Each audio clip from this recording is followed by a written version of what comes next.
இதுதான் நம்ம போன வாரத்திலே நம்ம தியானிச்சோம். இந்த ஆவிக்குரிய யுத்தம் என்ன என்பதை போன வாரத்திலே நம்ம மேலோட்டமாக நம்ம பார்த்தோம்.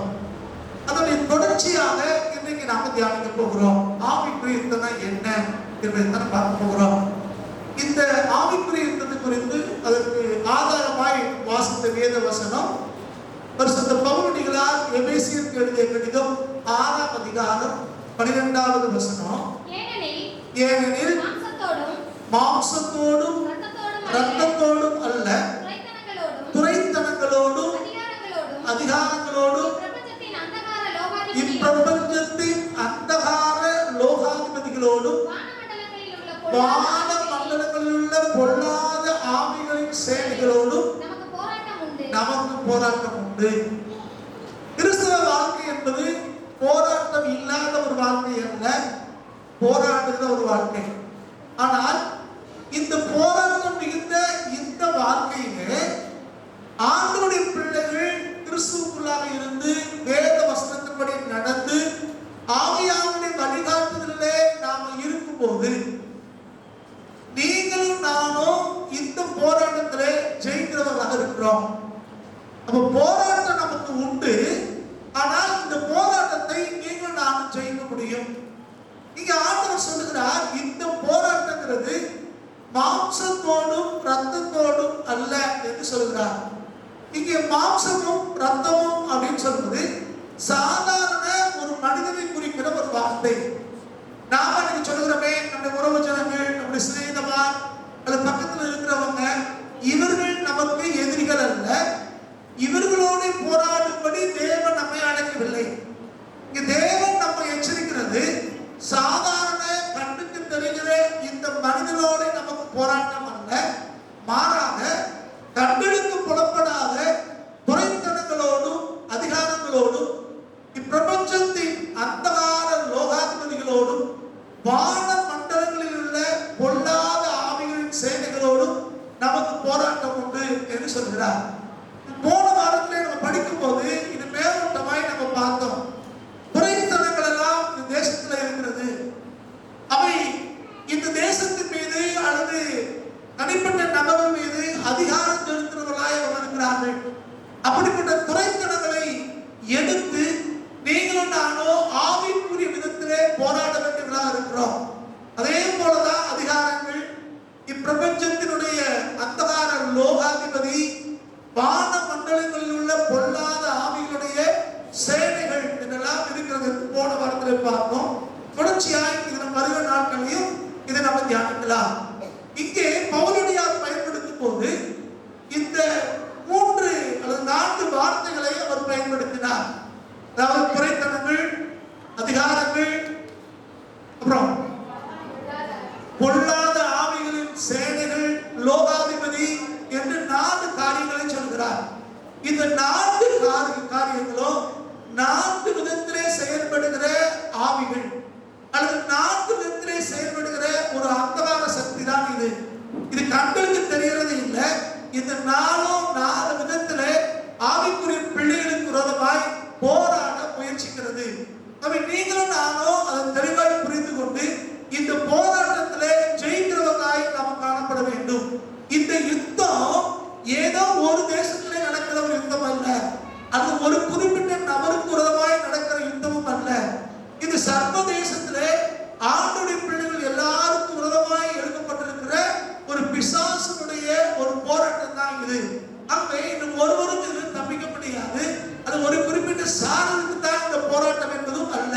இது ஒரு யுனிவர்சல் ஒரு பேட்டில் சொல்லலாம். இது உலகம் முழுக்கவும் இந்த யுத்தம் நடந்து கொண்டே இருக்கிறது. நீங்களும் நானும் ஒரு சாதாரண மனிதர்களுக்கு விரோதமாய் அல்ல, மாறாக கண்களுக்கு புலப்படாத இந்த சக்திகளோட போராட வேண்டியது நமக்கு அவசியமா இருக்கிறது. இது நம்முடைய வாழ்க்கையிலே நம்முடைய அனுபவத்திலையும் பார்க்க முடியும். பல நேரங்களிலே இந்த பொல்லாத ஆவிகளுடைய வல்லமைகள், அவருடைய கிரியைகள் நமக்கு விரோதமாய் செயல்படுகிறதையும் அதை எதிர்த்து நீங்கள் நானும் போராட வேண்டியதா இருக்கிறதும் நம்ம வாழ்க்கையிலே பார்க்க முடியும். ஆவிக்குரிய பிள்ளைகள் தேவனாலே தெரிந்து கொள்ளப்பட்டவர்களுக்கு விரோதமாய் இந்த யுத்தம் நடைபெற்றுக் கொண்டிருக்கிறது. பல நேரங்களிலே நம்ம நினைக்காத, நம்ம எதிர்பார்க்காத இடங்களில் இருந்து சில யுத்தங்கள் வருகிறதை பார்க்க பார்க்கிறோம், சில பிரச்சனைகள் வருகிறதை பார்க்கிறோம், சில தடைகள் வருகிறதை பார்க்கிறோம். இதுதான் இந்த பொல்லாத ஆவிகளுடைய சேனைகளால உண்டாகிற ஒரு யுத்தம். எல்லாம் முடிந்தது என்று நினைக்கும் போது அவன் எங்கே இருந்தோ பிரச்சனையை கொண்டு வருகிறான், எந்த விதத்திலே கொண்டு வர்றான்னு தெரியாது, திடீர்னு ஏதோ வந்து கொண்டிருக்கிறது. ஆகவேதான் அன்றைக்கு தேவனுடைய மனிதர்கள் பரிசுத்தவான்கள் இதை குறித்து சொல்லும் போது மிகுந்த எச்சரிக்கையாயிருங்கள் என்று சொல்கிறார். யாக்கோபு 4:7, எபேசியர் 6:11 இதெல்லாம் நம்ம வாசிக்கும் போது நம்ம எல்லா சூழ்நிலையும் கர்த்தருக்கு கீழ்ப்படிந்திருக்க முடியும், பிசாசுக்கு எதிர்த்து நிற்க முடியும். தேவன் நமக்கு ஆலோசனை சொல்லுகிறார். அப்படி பிசாசுக்கு எதிர்த்து நிற்கும் போது சர்வ ஆயுத வர்க்கத்தை நம்ம தனித்துக் கொள்ள வேண்டும் என்று அவர் சொல்லுகிறார். என்னென்ன ஆயுதங்கள் எல்லாம் நமக்கு தேவை என்பதையும் அவர் அங்கே சொல்லுகிறதை நம்ம பார்க்கிறோம். தொடர்ச்சியாய் இன்றைக்கு இந்த வசனத்தை இன்றைக்கு வேற ஒரு கோணத்திலே நாம் தியானிக்க போகிறோம். இந்த ஆவிக்குரிய இந்த யுத்தத்தை குறித்து ஒரு வசனம் 1 பேதுரு எழுதின 1வது நிருபம் 2ஆம் அதிகாரம் 11வது வசனத்தை வாசிக்கலாம். பிரியமானவர்களே, அந்நியர்களும் பரதேசிகளுமாய் இருக்கிற நீங்கள் ஆத்துமாவுக்கு விரோதமாய் போர் செய்கிற மாம்ச இச்சைகளை விட்டு விலகி என்று சொல்கிறார். பிரியமானவர்களே என்று பேதுரு கர்த்தரை அறிந்திருக்கிற பிள்ளைகளை அவர் அழைக்கிறார். அடுத்த வார்த்தை அவர் சொன்னார், இது தேவனை அறிந்திருக்கிறவர்கள் கர்த்தருடைய பிள்ளைகள் யாருன்னா அந்நியர்களும் பரதேசிகளும் என்று சொல்கிறார். தேவனுடைய பிள்ளைகளுக்கு இங்கே கொடுக்கப்பட்டிருக்கிற 2 அடைமொழி என்னன்னா, நாம அந்நியரும் பரதேசிகளுமா இருக்கிறோமா? யாருக்கு அந்நியரும் பரதேசினா, இந்த உலகத்திற்கு நீங்களும் நானும் அந்நியரும் பரதேசிகள். இந்த உலகத்தை பொறுத்தவரை நாம அந்நியர். நம்முடைய குடியிருப்போ பரலோகத்தில் இருக்கிறது என்று வாசிக்கிறோம். நம் பரலோகத்துக்கு சொந்தக்காரர்கள் என்று வாசிக்கிறோம். அப்ப இந்த பூமியிலே நீங்களும் நானும் அந்நியராய் நாம் வாழ வேண்டியவர்களாக இருக்கிறோம். அந்நியர் என்று சொல்லும் போது இந்த உலகத்தோடு உறவு கொண்டாடுவதோ, இந்த உலகத்தோடு ஒன்றி வாழ்வதையோ இங்கு தேவன் எதிர்க்கிறார் என்று நான் சொல்ல வேண்டும். நம்ம வேதம் சொல்கிறது, உலக சிநேகிதம் தேவனுக்கு விரோதமான பகை என்று அறியுங்களா அப்படின்னு சொல்றார். இங்க உலகம் அப்படின்னு சொல்லும்போது என்ன என்பதை நம்ம முதலாவது புரிந்து கொள்ள வேண்டும். உலகம் அப்படின்னா இந்த பூமியை அவர் சொல்லவில்லை. பொதுவாக இருக்கிற பூமி இருக்கிறதே, பொதுவான மக்கள் வாழ்ந்து கொண்டிருக்கிறார்களே, இதை ஆண்டவர் சொல்லவில்லை. இந்த உலகத்தை சொல்லல. இந்த உலகம் நமக்கு விரோதம் அப்படின்னா நம்ம இந்த பூமியில வாழ முடியாம போயிடும் இல்லையா? கர்த்தர் அதை சொல்லவில்லை. மாறாக உலகம் என்று சொல்லும் போது உலகத்திற்குரிய இச்சைகள், உலகத்திற்குரிய அந்த ஆவி, இதை குறித்து தான் ஆண்டவர் சொல்கிறார். உலகங்கிறது வேற, உலக பிரகாரமாய் என்பது வேற. நீங்க பைபிள் வாசிக்கும் போது ஆங்கிலத்துல வேர்ல்டு பார்க்கிறோம், உலகம், அப்புறம் வேர்லி அப்படிங்கிறார், உலக பிரகாரமாய் என்று சொல்கிறார். உலகம் என்பது வேற பொருளுடையது, உலக பிரகாரமானது என்பது வேற பொருளுடையது. அதே மாதிரி தான் இங்க வாசிக்கிறார், மாம்சத்தோடும் ரத்தத்தோடும் அல்ல அப்படின்றாரு. ஆனா இந்த வசனத்தை சொல்லுகிறார், மாம்ச இச்சைக்கு விலகுங்கள் என்று சொல்லுகிறார். அப்ப மாம்சங்கிறது மனிதரை குறிக்கிறது, மாம்ச இச்சைங்கிறது இந்த சரீரத்திலே உண்டாகிற கெட்ட ஆசைகளை, கெட்ட டெம்ப்டேஷனை குறிக்கிற ஒரு வார்த்தை தான் மாம்ச இச்சை. மாம்சத்தோடு நமக்கு யுத்தம் அல்ல, மாம்ச இச்சைகளோடு நமக்கு யுத்தம். உலகத்தோடு நமக்கு யுத்தம் அல்ல, உலக பிரகாரமான வாழ்க்கையோடு நமக்கு யுத்தம். இந்த 2 வித்தியாசங்களை நம்ம சரியாய் புரிந்து கொள்ள வேண்டியவர்களாக இருக்கிறோம். சரி, இங்கே வாருங்கள். அவங்க என்ன சொல்றாருன்னா, இந்த உலகத்திற்கு நீங்கள் நான் யாரா? அந்நியரும் பரதேசிகளும்.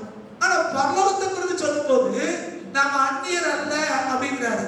அங்கே நம்ம பரதேசிகள் அல்லங்கிறாரு. ஏன்னா இங்கே வாழ்கிற வாழ்க்கையை விட தேவ சமூகத்திலே நம்ம வாழக்கூடிய நாட்கள் தான் மிக அதிகமாக இருக்க போகிறது. நித்தியத்திலே அங்கதான் இருக்க போறோம். அதுதான் நமக்கு சொந்த இடம், அதுதான் நமக்கு சொந்த வீடு, அதுதான் நமக்கு எல்லா விதத்திலும் உரித்தான ஒன்று. அதனாலதான் இங்க பவுலடியார் எழுதுகிறார், நாமெல்லாம் அங்க சொந்தமா இருக்கிறதுனால இந்த பூமிக்கு யாரா? அந்நியர். இந்த பூமிக்கு நம்ம யாரு? பரதேசிகள். பரதேசிகள்னா யாரு? அவங்களுக்கு இங்க சொந்தமா எதுவும் இல்லை. அவங்க வீட்டுக்கு வருவாங்க போவாங்க, அவ்வளவுதான். ஒரு நாடகம் வேணும் மாதிரி அப்ப வருவோம் போயிடணும்.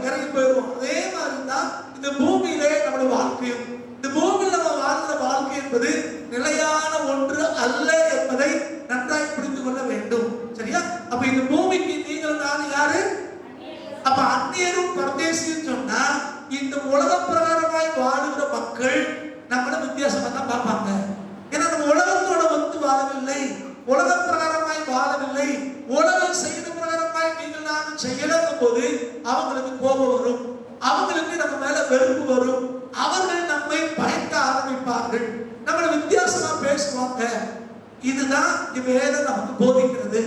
அப்போ பிரியமானவர்களே, அந்நியரும் பரதேசியருமா இருக்கிற நீங்கள் என்று நம்ம சொல்கிறார். அடுத்த வார்த்தை சொல்கிறாங்க, ஆத்துமாவுக்கு விரோதமாய் போர் செய்கிற மாம்ச இச்சைகள்.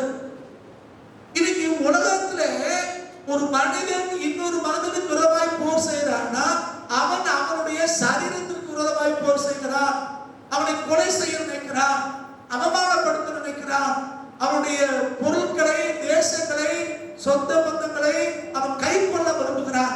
இது இந்த உலகத்துல எல்லா இடங்களும் நடக்கிற ஒரு யுத்தம். ஆனா இங்கே சொல்லப்படுகிற யுத்தம், இந்த ஆவிக்குரிய யுத்தங்கிறது என்னன்னா நம்முடைய ஆத்மாவுக்கு விரோதமாய் நடக்கிற ஒரு யுத்தம். இது கண்களுக்கு தெரியாத ஒரு யுத்தம். இதை பத்தி தான் அவர் பேசுறாரு. ஆத்மாவுக்கு விரோதமாய் போர் செய்கிற மாம்ச இச்சைகள் என்று சொல்கிறார்.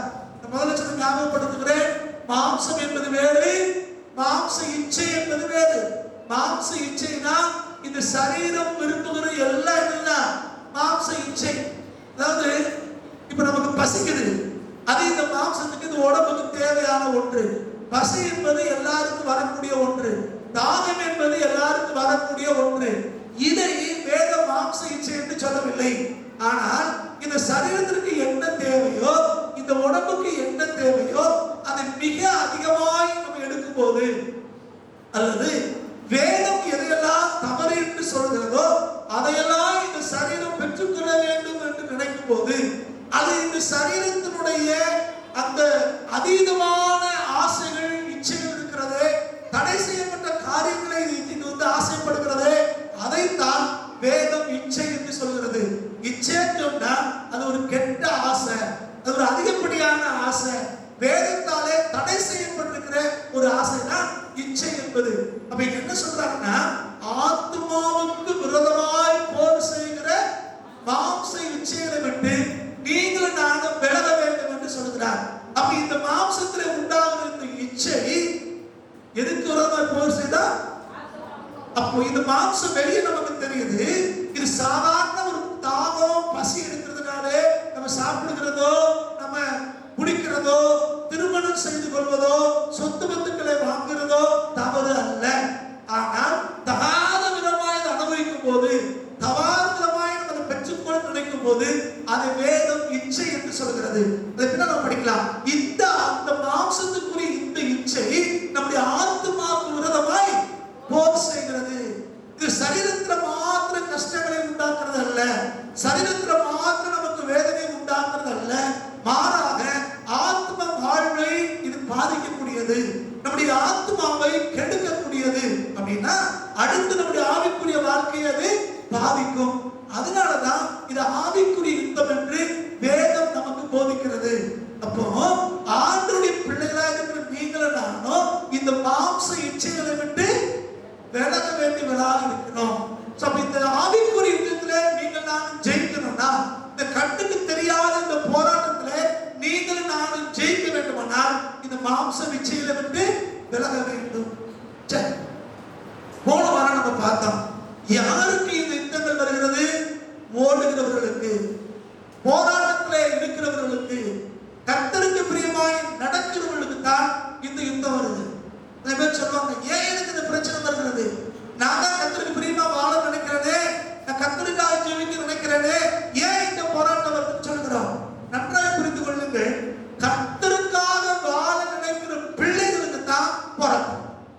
ஏன் அப்படின்னா, ஆண்டவருக்குள்ள இல்லாதவர்கள் அவங்க பிசாசனுடைய கூட்டத்தார். அவங்க என்னைக்கு இருந்தாலும் அவங்க கூட தான் இருப்பாங்க. நரகத்துக்கு போனாலும், நியாயத்திருப்புல நிற்கினாலும் அவங்க சாத்தான் பக்கம் நிற்க போகிறவர்கள். அதனால சாத்தானுக்கு தெரியும் இவன் நம்ம ஆள்கையா அப்படின்னு, அவர்களால் நமக்கு பாதிப்பு இல்லை என்பதனாலே அவர்களை அவன் ஒன்றும் செய்வதில்லை. அவங்க மன விரும்பினபடி எல்லாம் அவங்களுக்கு கிடைக்கிறது. ஆனால் யார் வேதத்தின்படி வாழ்கிறார்கள்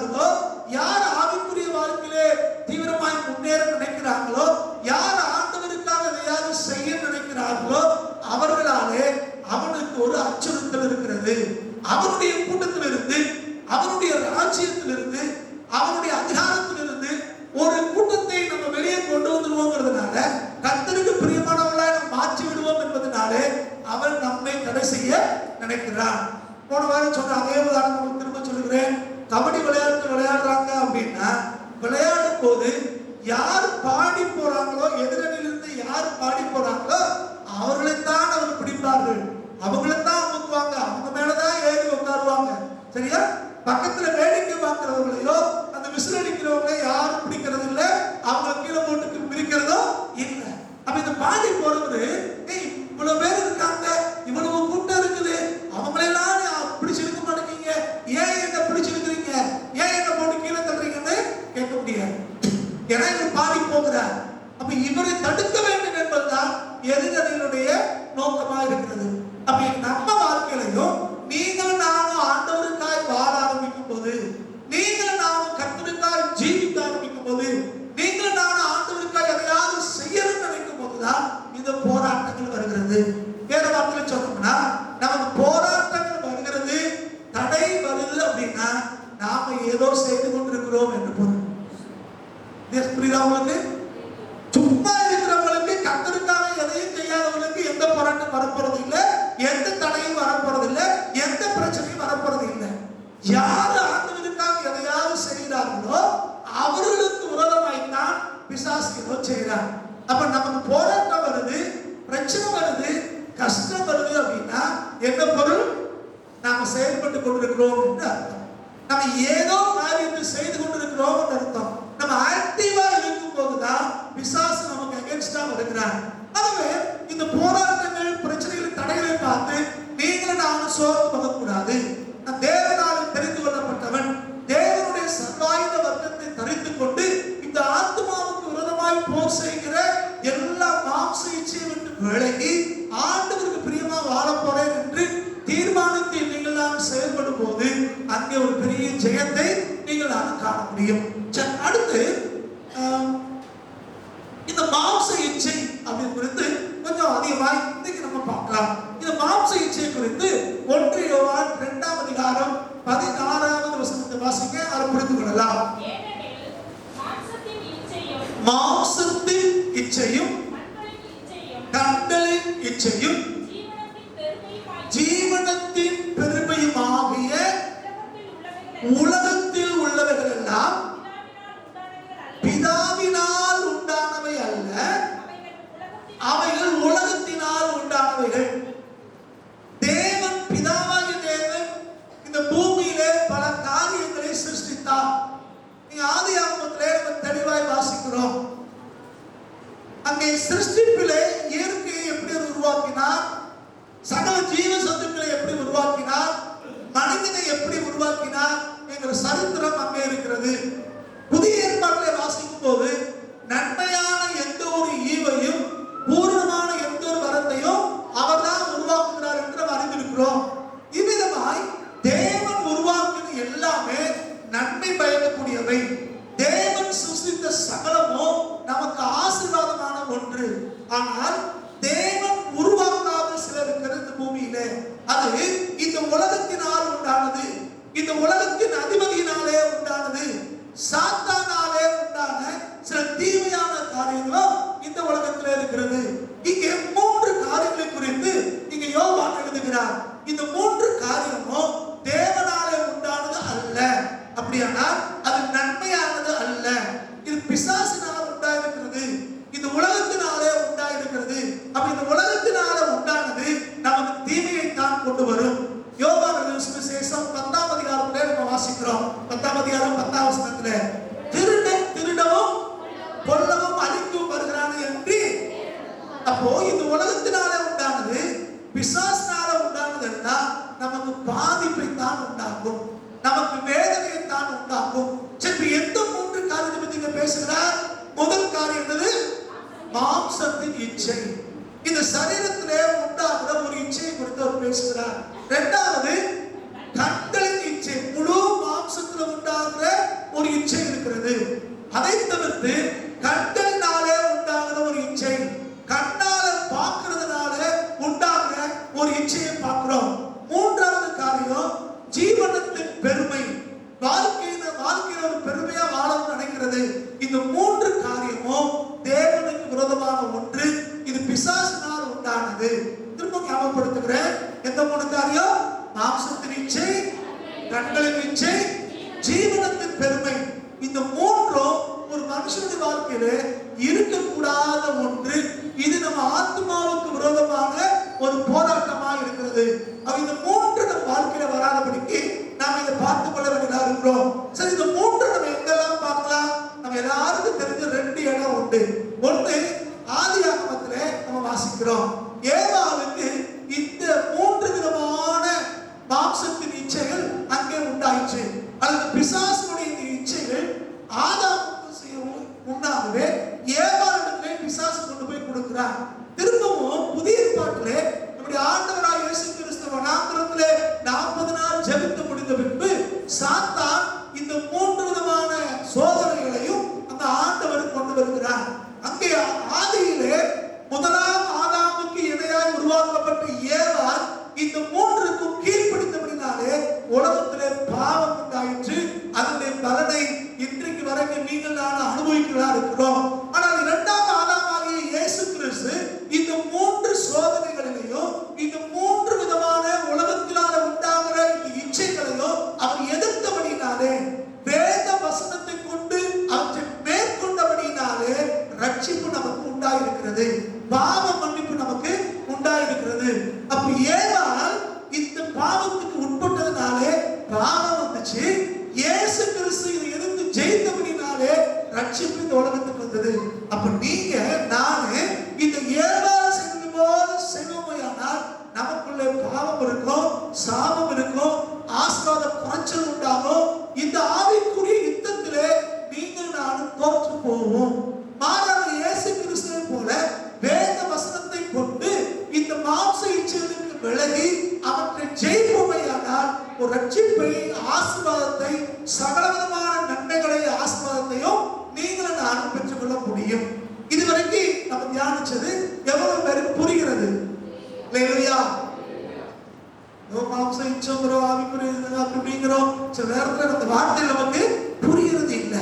கொஞ்சம் புரியுற மாதிரி நான் உங்களுக்கு சொல்ல விரும்புகிறேன். சோ அதை எடுத்து வாசிங்க. ஆதியாகமம் 3ஆம் அதிகாரம் 6வது வசனம். அதாவது ஏவாள் அந்த விருட்சம் புசிப்புக்கு நல்லதான். நல்லா கவனிக்கணும். இப்போ ஏவாள் அந்த கனியை, விளக்கப்பட்ட மரத்தின் கனியை சாப்பிட்டு பார்க்கல, சாப்பிடாமலே அந்த அம்மா என்ன சொல்றாங்க? அது சாப்பிட்டா நல்லதுங்கிறாங்க. இதுவரைக்கும் அந்த அம்மா சாப்பிட்டு பார்த்தது இல்லை. சாத்தான் சொன்னதை வச்சு இவங்க தீர்மானிச்சிட்டாங்க, இந்த கனியை புசிச்சா நல்லது. இதுதான் அந்த மாம்சத்தின் இச்சை. அதை தொட்டு கூட பார்க்கல, அதை சாப்பிட்டு பார்க்கல, சாத்தான் சொன்னதை வச்சு அதை நல்லதுன்னு நம்புகிறாங்க. இப்படித்தான் நம்ம அநேகர் செய்கிறோம். தேவனாலே விளக்கப்பட்டவற்றை, தேவன் பாவம் என்று சொன்னவற்றை, தேவன் செய்யக்கூடாதுன்னு சொல்லுகிறத நம்ம கண்களினாலே பார்த்து அது யாராவது சொன்னதை வச்சு நமக்குள்ள கூடாத ஒரு ஆசை வருகிறது. இந்த கூடாத ஆசை தமிழ் இலக்கணத்துல சொல்லுவாங்கல்ல, பொருந்தா காமம் அப்படின்னு. இது கூடாத ஒன்று, அதை செய்யக்கூடாத ஒன்று. அது நம்ம வாழ்க்கையில வருமானால் அதுதான் மாம்சத்தினுடைய இச்சை. எதையெல்லாம் இந்த சமூகம் விளக்குகிறதோ, அல்லது எதையெல்லாம் வேதம் விளக்குகிறதோ, எதையெல்லாம் அறநெறிப்படி தவறு என்று சொல்கிறோமோ அதை நாம் செய்யும் போது அது இந்த மாம்சத்தின் இச்சைக்கு காரணமாக இருக்கிறது. அப்ப முதல் காரியம் நம்ம பார்த்த உடனே சொல்றாங்க, இந்த விருட்சம் புசிப்புக்கு நல்லதும், கண்ணால பார்க்கிறாங்க, பார்த்துட்டு இன்பமா இருக்கீங்க. கண்ணால பார்த்துட்டு பார்த்த உடனே அவங்களுக்கு சந்தோஷம் வருது. கண் பார்வையினாலேயே அது இன்பமா இருக்குங்கிறாங்க. கண்ணுதான் இந்த சரீரத்துக்கு விளக்கு வேதம் சொல்லுது. கண்ணுதான் சரீரத்தினுடைய விளக்கு. இந்த கண்ணுதான் பார்வையினாலே பார்த்து அநேக நேரங்களிலே தவறான காரியங்கள் செய்யும்படி மக்களை தூண்டுகிறது. இந்த கண்ணுதான் மாம்ச இச்சைக்கும் காரணமாக இருக்கிறது. இந்த அம்மா அதை பார்த்தாங்க, பார்த்த உடனே சொல்றாங்க இது புசிப்புக்கு நல்லது. மாம்சத்தினுடைய இச்சை அவங்க அதை வெளிப்பட்டு விட்டது.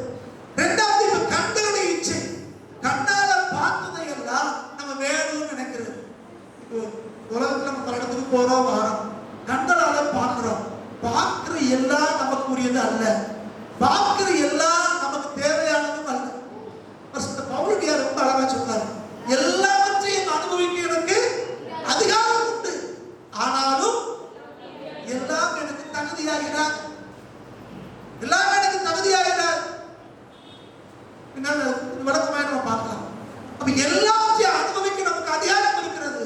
நம்ம குடியரசு நாட்டில் இருக்கிறோம், நம்ம ஆண்டுடைய பிள்ளைகளா இருக்கிறோம், சட்டங்கள் நமக்கு சாதகமா இருக்கிறது, நம்ம என்ன வேணாலும் நம்ம செய்யலாம் நினைக்கிறோம். ஆனா ஆண்டுடைய பிள்ளைகளுக்கு அது தகுதியானது அல்ல. நமக்கு உரிமை இருக்கிறதா, அதிகாரம் இருக்கிறதான்னு கேட்டா ஆமா, உரிமை இருக்கிறது, அதிகாரம் இருக்கிறது. ஆனால் தகுதியானதா என்று நீங்கள் நானும் யோசிக்க வேண்டும்.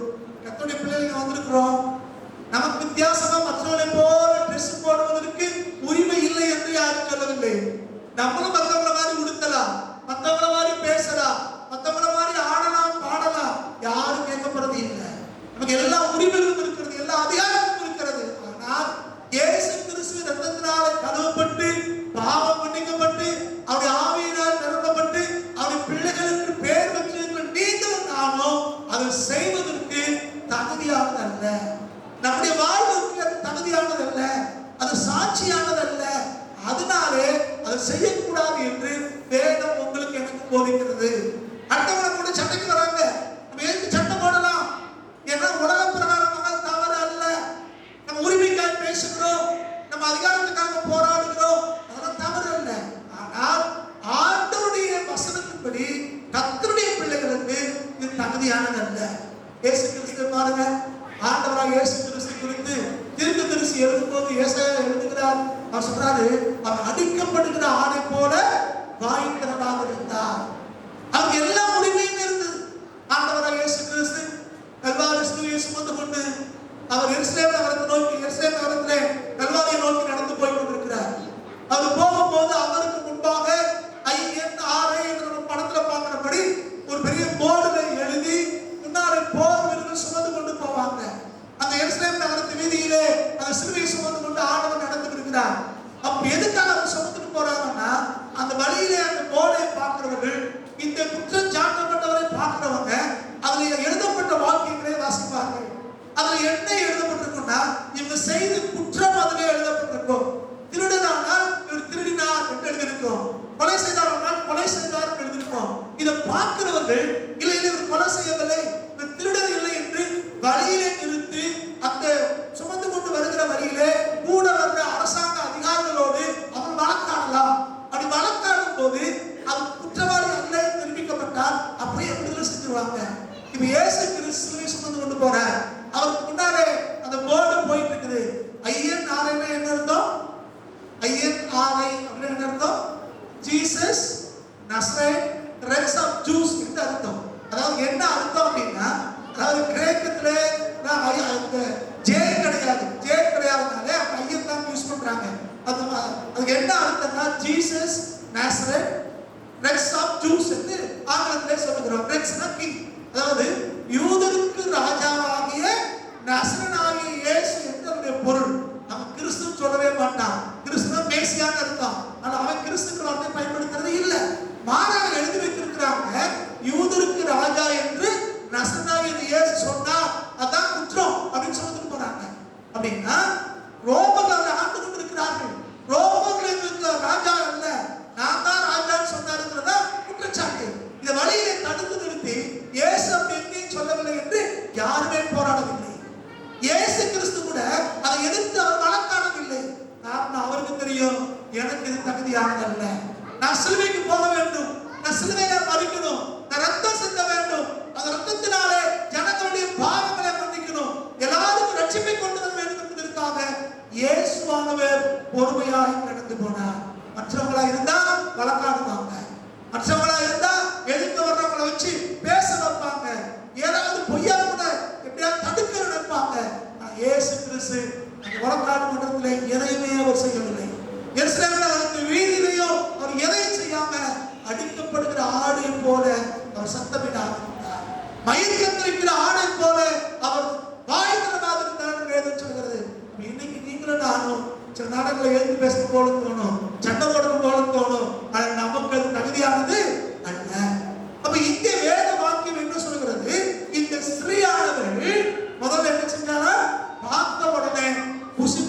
நல்லது என்று நினைக்கிறார். இது மாம்ச இச்சை. இரண்டாவது, கண்களை பார்த்துட்டு இது இன்பமானது, பார்வைக்கு இன்பமானதுன்னாங்க, இது கண்களுடைய இச்சை. மூன்றாவது என்ன சொல்றாங்க? இது புத்தியை தெளிவாக்கும், எனக்கு அறிவை உண்டாக்கணும் அப்படிங்கிறார். அறிவு, ஞானம் தேவனிடத்திலிருந்து வருகிற ஒன்று, தேவன் கொடுக்கிற ஒன்று. ஆனா இன்னைக்கு அநேகர் என்ன நினைக்கிறாங்க, நான் ரொம்ப அறிவாளி புத்திசாலி நினைச்சுட்டு எதையோ நம்ம செய்து கொண்டிருக்கிறோம். இதுதான் பெருமை. உலகத்திலே மற்றவங்களுக்கு முன்னால் பெருமையா நம்மளை காட்டிக்கிறதுக்காக ஏதோ நம்ம சுயமாய் ஒரு அறிவை பெருப்பிக்கணும்னு நினைக்கிறோம். கர்த்தர் விளக்கின காரியத்தை வச்சு கர்த்தர் புசிக்கக்கூடாத கனியை புசித்து அதனால எனக்கு அறிவு உண்டாக்கிடுவேன், எனக்கு புத்தி உண்டாகிடும் அப்படின்னு ஏவா நினைக்கிறாங்க. இது என்னது? ஜீவனத்தினுடைய பெருமை. வாழ்க்கையில பெரியாளா மாற போறேன், மற்றவங்களை விட புத்திசாலியா மாற போறேன் அப்படின்னு நினைக்கிற ஒரு அனுபவம். இன்னொரு வேடிக்கை என்னன்னா, அன்னைக்கு வேற எந்த மனுஷனும் இல்லை. இந்த அம்மா நினைக்கிறாங்க நான் வந்து புத்திசாலி ஆயிடுவேன் அப்படின்னு. இது சாப்பிட்டாச்சுன்னா என் புத்தி தெரிஞ்சிடும், புத்தியில நான் மாறிடுவேன்னு. அப்ப நீங்க மனுஷனே இல்லைன்னா அப்ப இந்த அம்மாவுடைய புத்தி யார் நினைக்குது? யாரை விட நான் புத்திசாலி நினைக்குது? ஆண்டவரை விட, தேவ தூதர்களை விட, இயற்கையை விட தன்னை பெரிய புத்திசாலியா நினைச்சிருச்சு. இதுதான் பாவத்துக்கு ஆரம்பம். இது ஜீவனத்தினுடைய பெருமை, தன்னை பெரிய ஆளுன்னு நினைக்கிறது. இதெல்லாம் ஆபத்தானவை. இந்த மூன்று காரியமும் நம்முடைய ஆத்மாவுக்கு விரோதமான யுத்தங்களை செய்கிறது. இது ஆண்டவர் சொல்றார், இது கூடாது என்று சொல்கிறார். இது நம்ம புரிகிற வார்த்தை சொல்ல விரும்புகிறேன். இது என்னுடைய சொந்த வார்த்தை அல்ல, இது ஒரு தேவ மனுஷனுடைய வார்த்தையை நான் உங்களுக்காக வாசிக்க விரும்புகிறேன். சாத்தான் மனிதன் மீது குறிபார்த்து எரிந்த முதல் அன்பு இந்த மாம்ச இச்சை தான். புரியுதா? சாத்தான் மனிதன் மீது குறிபார்த்து எரிந்த முதல் அன்பு இந்த மாம்ச இச்சை தான். சரீரத்திற்குரிய ஆசைகளுக்கு இடமளித்து, அதாவது சரீரம் உடலுக்கு சரீரத்திற்குரிய ஆசைகளுக்கு இடமளித்து தன்னைத்தானே திருப்திப்படுத்தும் அளவுக்கு அவற்றின் மீது கொள்ளும் ஒருவித வேட்கை அல்லது அடங்காத ஆசை என்று இந்த மாம்ச இச்சையை விளக்கலாம். புரிகிறதா? மாம்ச இச்சை விளக்கத்தோட சகல விருட்சங்களின் கனியையும் புசிக்க வேண்டாம் என்று தேவன் சொன்னது உண்டோ என்ற சாத்தானின் சந்தேக கேள்விக்கு ஆண்டவர் என்ன சொன்னாரு? இந்த குறிப்பிட்ட மரத்தின் கனியை தான் புசிக்க வேண்டாம்னு சொன்னாரு. ஆனா சாத்தான் எப்படி கேள்வி கேட்டா, இந்த தோட்டத்தில் உள்ள மரத்தின் கனிகளை அப்படின்னா என்ன அர்த்தம்? எந்த கனியும் புசிக்காத மாதிரி, ஏதோ ஆண்டவர் இவங்களை தப்பா சொன்ன மாதிரியும், இவங்க இதனால பத்தினியா கிடக்க போற மாதிரியும் ஒரு தவறான சந்தேக கேள்வி எழுப்புகிறார். இந்த அம்மா என்ன சொல்லிருக்கணும்? அப்படிலாம் சொல்லல, இந்த தோட்டத்தில் இருக்கிற எல்லா கனியும் புசிக்கலாம், இந்த குறிப்பிட்ட மரத்தினுடைய கனியை தான் புசிக்க வேண்டாம்னு சொன்னாரு சொல்லிருக்கணும். அப்படி சொல்லல. இப்படித்தான் சாத்தான பல நேரங்கள்ல தவறாய் கர்த்தருடைய வார்த்தையை மாற்றி சொல்லி நமக்குள்ள சந்தேகங்களை விதைக்கிறார். நமக்குள்ள இந்த தவறான வழிகாட்டுக்குள்ளே நம்மளை கொண்டு போகிறார். ரொம்ப கவனம். சரி, அடுத்து பாருங்க. சந்தேக கேள்விக்கு ஸ்திரீயானவள் பதிலளிக்கும் போது அவளுக்குள் ஆசை உருவெடுக்க ஆரம்பித்திருந்தது. அது பேசுறது என்ன வந்துருச்சு? ஆசை வந்துருச்சு.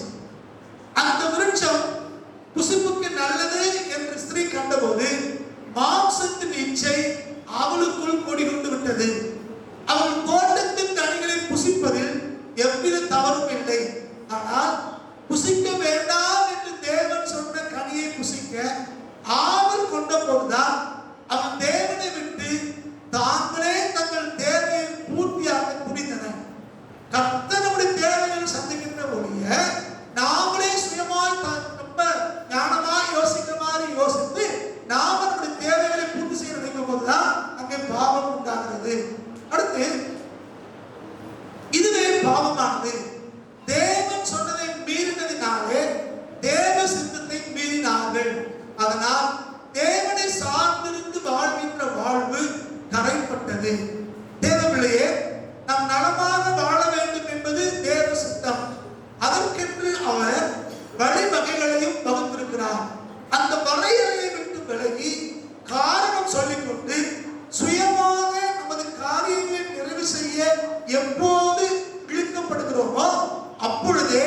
மாம்ச இச்சை என்ற வலைக்குள் அகப்பட்டுக் கொண்டோம். அந்த நேரத்தில் அது புரியாது. தேவைகள் தான் முக்கியம் என்பது போல இருக்கும். என்ன நேர்ந்தாலும் எதை இழந்தாலும் தேவனின் சித்தமின்றி அவராலே அன்றி எனக்கு எதுவும் வேண்டாம் என வைராக்கியத்துடன் இருப்பவையானால் முதலில் அது தோல்வி போல தெரிந்தாலும் நாம் ஒருபோதும் விழுந்து போக மாட்டோம். மாம்சத்தின் இச்சை இன்றைக்கு எத்தனை குடும்ப சீரழிவுகளுக்கும் தனி மனித விழுகைகளுக்கும் சபைகளின் பல தவறான நடவடிக்கைகளுக்கும் வழிவகுத்திருக்கிறது. நம்மை ஆராய்ந்து இப்போதே மனம் திரும்புவோமாக என்று அவர் சொல்கிறார். அப்ப இங்க மாம்சத்தின் நிச்சயை குறித்து மிக தெளிவாய் விளக்குகிறார். சில நேரங்களில் நாம என்ன யோசிக்கிறோம், நம்ம தேவைகளை நாம பூர்த்தி செய்து கொள்வோம். புரியுது மாதிரி சொல்றேன். இன்னைக்கு பிப்ரவரி 14ஆம் தேதி. பிப்ரவரி 14 என்ன விசேஷம்? வேலண்டைன்ஸ் டே. தமிழ்ல காதலர் தினம் என்று சொல்கிறாங்க. இப்ப என்ன நினைக்காங்க, நமக்கு உரியவர்கள் அம்மா அப்பா சொந்த பந்தம் வேண்டியவர்கள் இவங்க நமக்கு திருமணத்துக்கான ஏற்பாடு செய்யாத மாதிரியோ இவர்கள் ரொம்ப ஞானி மாதிரி நினைச்சுக்கிட்டு அதான் எழுதுகிறார். அந்த வயசுல உங்களுக்கு புரியாதது எழுதுகிறார்.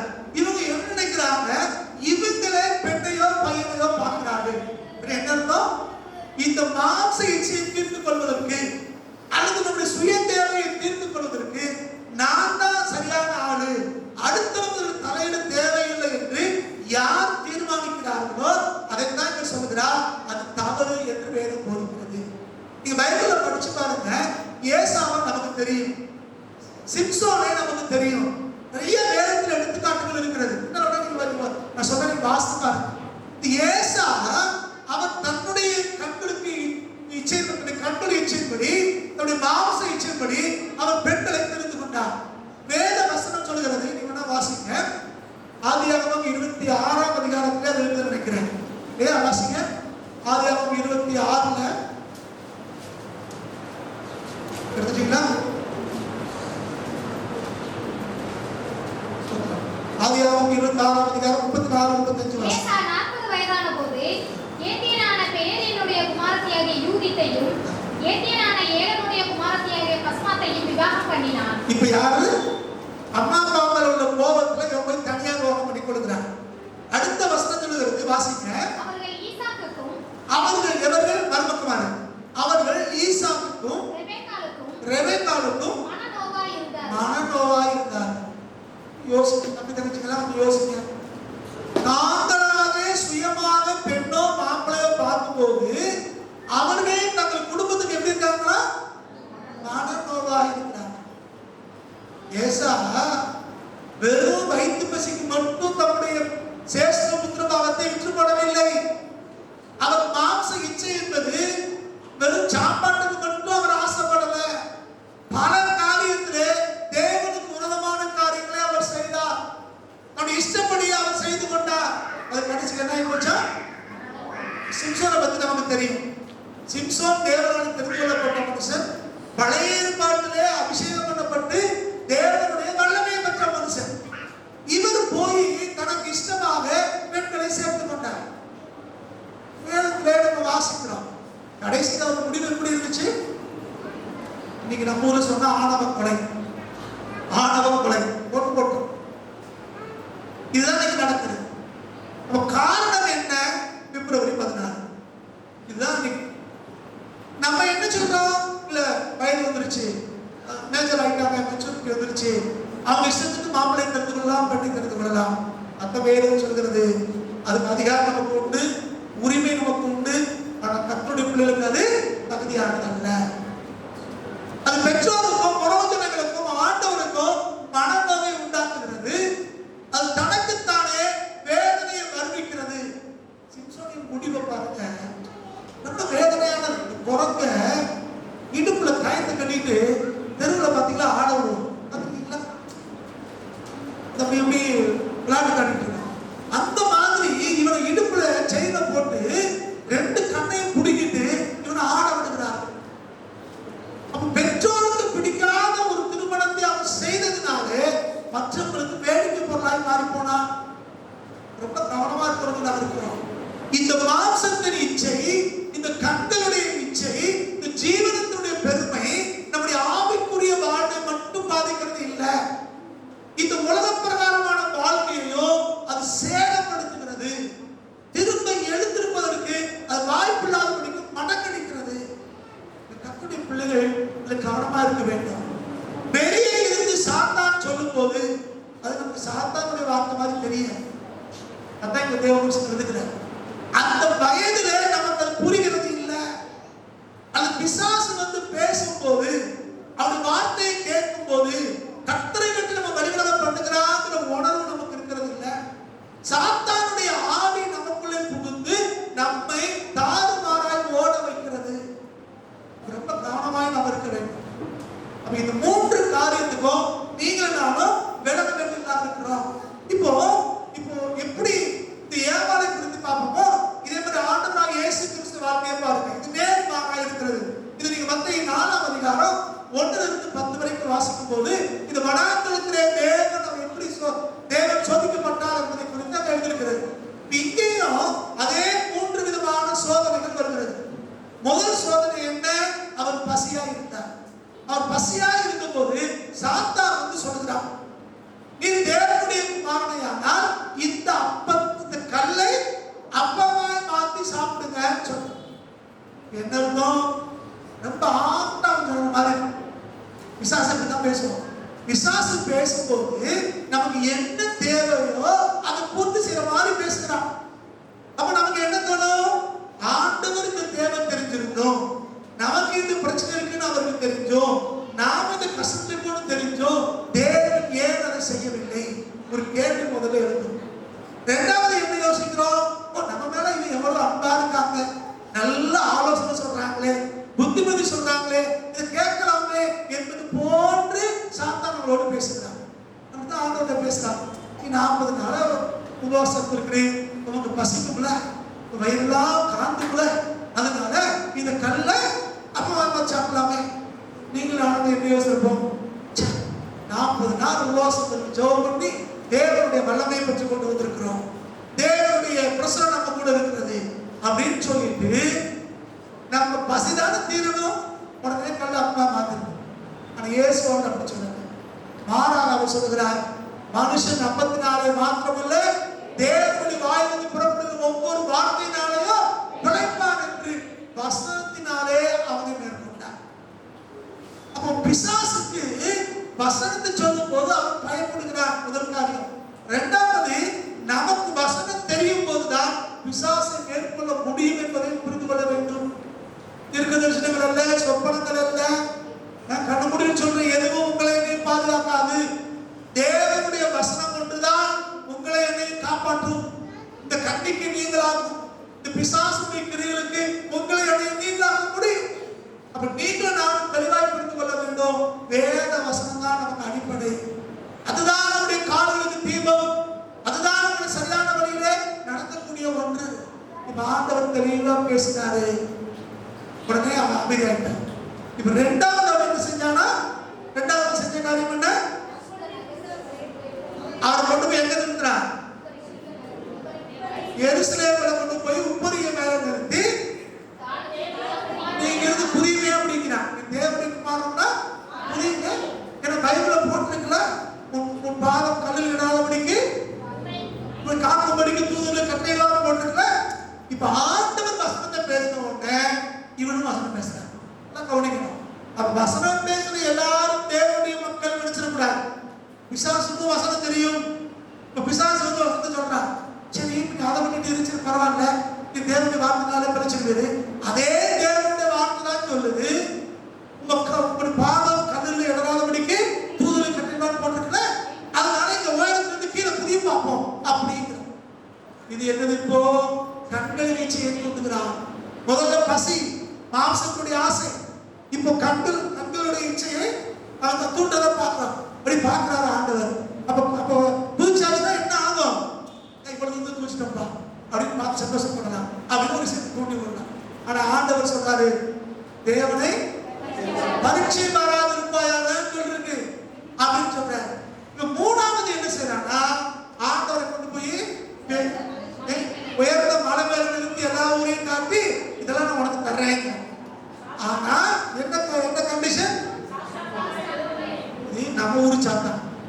என்ன சாஸ்தாங்கமா விழுந்து சொல்றேன், நான் சொல்றேன் பாருங்க, எனக்கு நெஞ்சாங்களே விழுந்து நீ கும்பிடு அப்படின்னு சொல்றேன். ஆண்டவர் சொல்றாரு, என்ன சொன்னாரு ஆண்டவர், இதுக்கெல்லாம் வந்து விளக்கம் சொல்லிட்டு இருக்க முடியாது. நான் உன்னை கூட மாட்டேன், நான் வந்து தேவனுடைய பிள்ளை, இதெல்லாம் ஆண்டு சொல்லிட்டு ஒழுங்கா போற வெளியே போறாங்க. ஆராதனைன்னு வரும்போது, வணக்கம்னு வரும்போது, தாளம் விழுந்து பணிந்து விடுதல் வரும்போது, கர்த்தர் ஒருவரை தவிர யாரை படுத்து கிடக்கிறார். இப்ப அவன் எதை காட்டினா, உலகத்தினுடைய மேன்மையை காட்டுறான். அப்ப என்ன உண்டாலும் ஒரு பெருமை, ஜீவனத்துடைய பெருமை. நம்மதான் என்ன வேடிக்கை தெரியுமா, இவர் தான் சர்வ சிருஷ்டிகள்ல நடுநயமா இருக்கிறார். சகலத்தையும் சிருஷ்டித்ததுல நடுநயமானவர், எல்லாத்தையும் சிருஷ்டித்தவர் அவரு, எல்லாம் அவருக்கு சொந்தம். அவர்கிட்ட போய் சொல்றான், நீ ஏன் விழுந்து படிச்சுக்கிட்டு இதெல்லாம் அவங்க கொடுப்பேன். எப்படி ஏமாத்துற பாத்தீங்களா? பிசாசு இப்படித்தான் உங்களையுமே பல நேரங்களில் ஏமாத்துக்கிறார். அப்பதான் கர்த்தர் சொன்னார், அப்பாலே போ சாத்தானே, அவன் போயிட்டான். இப்படித்தான் பல நேரங்களிலே உங்களுக்கு எனக்கும் இந்த போராட்டம் இருக்கிறது. இந்த மூன்று காரியத்திலே பிசாசு நமக்கு எதிராக போராடி கொண்டிருக்கிறார். இது கண்களுக்கு தெரிகிற ஒரு போராட்டம் அல்ல, இது ஆவிக்குரிய ஒரு போராட்டம், கண்களுக்கு தெரியாத ஒரு போராட்டம். கண்களுக்கு தெரியாத சக்தியின் மூலமாய், ஆவியின் மூலமாய் நம்ம கூட போராடுகிறார். நம்ம எல்லாரும் செல்போன் வச்சிருக்கிறோம். செல்போன்ல ஒரு வேவ்ஸ், ஒரு அலை இருக்கிறது, அதாவது அலைபேசின்னு சொல்றோம். இங்கிருந்து நம்ம பேசணும்னா அது அலைகள் வழியாய் காத்துக்குள்ள கடந்து போய் ஒரு டவருக்கு போய் அங்கிருந்து எந்த நாட்டுக்கு வேணாலும் போய் அங்க இருக்கிற ஆளுடைய செல்போன்ல அது பேச துண்டுகிறது, அங்க கேட்குது. இப்ப இதுதான் உங்களுக்கு புரியும் நினைக்கிறேன். இந்த அலை கண்ணுக்கு தெரிகிறது. இதே மாதிரி தான் இந்த ஆவியும் நம்ம கண்ணுக்கு தெரிகிறது. எங்க இருந்தோ யாரோ ஏவுகிறார்கள், அது நம்மளை பாதிக்க வருகிறது. அப்ப நம்ம ஆவியில நிறைந்து நம்ம எடுத்து அந்த ஆவியில கட்டி நாம ஜெபிக்கும் போது அது எங்கிருந்து செயல்பட்டாலும் சரி, அங்கே அது தடையை உண்டாகும். அப்ப இது ஒரு ஆவிக்குரிய யுத்தம், இது கண்களுக்கு தெரியாத ஒரு யுத்தம். இந்த யுத்தத்திலே ஜெயிக்க வேண்டும் என்பதுதான் தேவனுடைய நோக்கமா இருக்கிறது. நீங்கள் நானும் எப்படி இருக்கிறோம் நம்ம ஆராய்ந்து பார்ப்போம். கலாத்தியர் 5ஆம் அதிகாரம் 16-17 வாசிங்க. கலாத்தியர் 5ஆம் அதிகாரம் 16-17. பின்னும் நான் சொல்வது என்னவென்றால், ஆவிக்கு ஏற்றபடி நடந்து கொள்ளுங்கள், அப்பொழுது மாம்ச இச்சையை நிறைவேற்றாதீர்கள். இந்த மாம்ச இச்சைக்கு, இந்த மாம்ச இச்சைக்கு நீங்கள் நானும் தப்பிக்கணும்னா ஆவிக்கு ஏற்றபடி நடந்து கொள்ள வேண்டும் என்று சொல்கிறார். அதை சொல்கிறார், மாம்சம் ஆவிக்கு விரோதமாகவும் ஆவி மாம்சத்துக்கு விரோதமாகவும் இச்சிக்கிறது. நீங்கள் செய்ய வேண்டும் என்று இருக்கிறவைகளை செய்யாதபடிக்கு இதில் ஒன்றுக்கு ஒன்று விரோதமாக இருக்கிறது. இந்த மாம்சத்தின் இச்சையோ ஆவியோ ஒன்றுக்கு ஒன்று யுத்தம் செய்கிறதா? நாம விரும்புகிறோம், நான் கர்த்தருடைய பிள்ளையா ஜீவிக்கணும், நான் ஞாயிற்றுக்கிழமை ஆராதனைக்கு போகணும், நான் ஆண்டவருக்காக வைராக்கியமாக சாட்சியா இருக்கணும். நாம யோசிக்கிறோம், கிறிஸ்துவுக்குள்ளாக வளர வேண்டும் என்று யோசிக்கிறோம். கிறிஸ்துவுக்குள் இல்லை என்று சம்பாதிக்கணும், கிறிஸ்துவுக்குள்ள வாழ்ந்து நாம் மற்ற ஜனங்களுக்கு முன்னால ஆசீர்வதிக்கப்பட்டு உயர்த்தப்படணும், இது ஆவிக்குள்ள நினைக்கிறோம். ஆனா அந்த மாம்சம் என்ன செய்கிறது? இந்த ஆவிக்குரிய எண்ணங்களுக்கு விரோதமாக அது போராடுகிறது. ரொம்ப அழகா சொல்றாரு, நாம செய்ய வேண்டும் என்று இருக்கிறவைகளை செய்ய விடாம இருக்கிறதா இந்த மாம்சம். நாம செய்ய நினைக்கிறோம், காலையில ஞாயிற்றுக்கிழமை ஆராதனைக்கு போகணும் அப்படின்னு நினைக்கிறோம், 9:30 மணிக்கு ஆராதனை அப்படின்னு நினைக்கிறோம், விரும்புகிறோம், எல்லாரும் செய்யறதுதான். ஆனா இந்த மாம்சம், இந்த கெட்ட சக்தி என்ன செய்யுது? நம்மளை போக விடாம தடுக்கிறது. இந்த வேலையை முடியும், அந்த வேலையை முடியாது, அங்கவோ இங்கவோ எதையாவது ஒன்றை செய்து நம்மளை தடுக்கிறது. அப்ப நாம விரும்புகிறதை செய்ய விடாமல் தடை செய்வது எதுதான்? இந்த மாம்சம். அதனால அவர் சொல்றாரு, நீங்க ஆவிக்கு ஏற்றபடி நடந்து கொள்ளுங்கள். ஆவிக்கு ஏற்றபடி நடந்து கொண்டால் இந்த மாம்ச இச்சையை நிறைவேற்றாதிருப்பீங்க. அப்ப ஆவிக்கு ஏற்றபடி நடந்து கொள்வதுன்னா என்னது? இது இன்னொரு பரிசுத்தவான் சொல்றதை நான் உங்களுக்காக வாசிக்கிறேன். ஆவியானவரின் வழியில் நடத்தல் என்பது நாம் அவருடைய கட்டுப்பாட்டிற்கு கீழ்ப்படுகிறோம் என்பதாகும். அவருடைய வழி நடத்துதலை பின்பற்றுகிறோம், மேலும் அவருடைய செல்வாக்கை நம் மீது செலுத்த அனுமதிக்கிறோம். ஆவிக்குள்ளே நடத்தல் என்பது எதிர்மாறாக அவரை எதிர்த்து நிற்குதல் அல்லது துக்கப்படுத்துதல் என்பது ஆகும். எபேசியர் 4:30.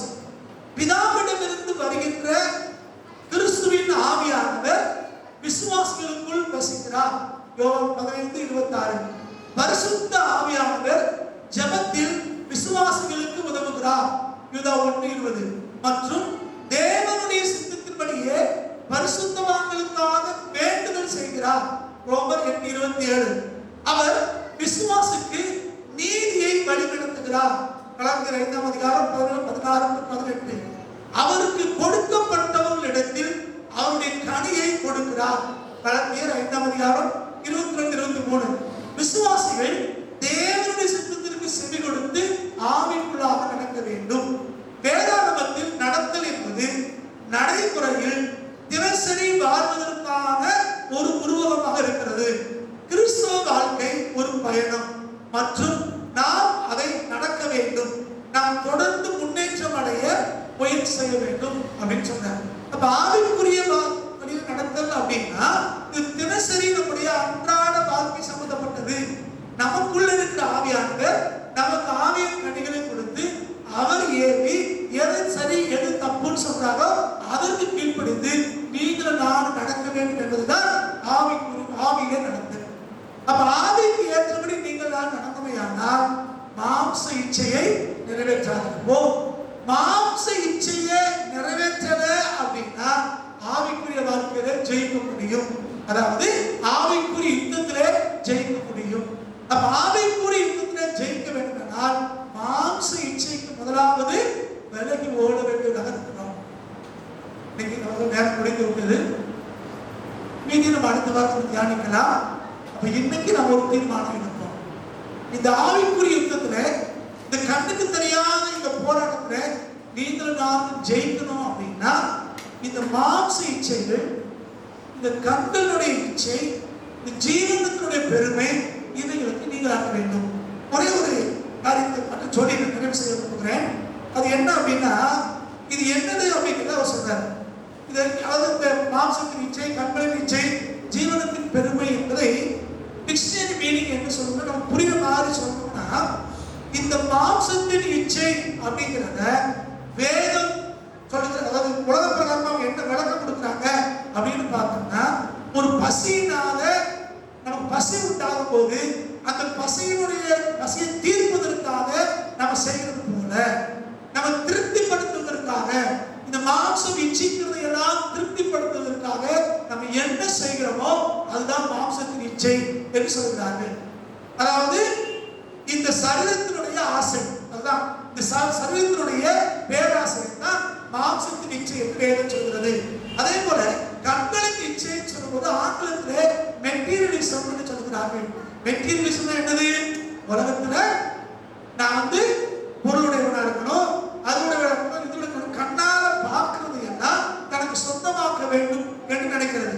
கண்களினாலே உண்டாகிற ஒரு இச்சை. அதே மாதிரி ஜீவனத்தினுடைய பெருமை அப்படிங்கிறது ஆங்கிலத்தில் சொல்றாங்க ஈகோயிசம் என்று சொல்லுகிறார். ஜீவனத்தின் பெருமைங்கிறதா ஈகோயிசம். சொல்ற ஈகோ, நாங்க யாரு, நாங்க எப்படிப்பட்டவங்க, நாங்க எப்படி பேசுறது, இதெல்லாம் சொல்றமே, நாங்க நாங்க நாங்க பேசுறோமே, இதான் அந்த ஈகோ.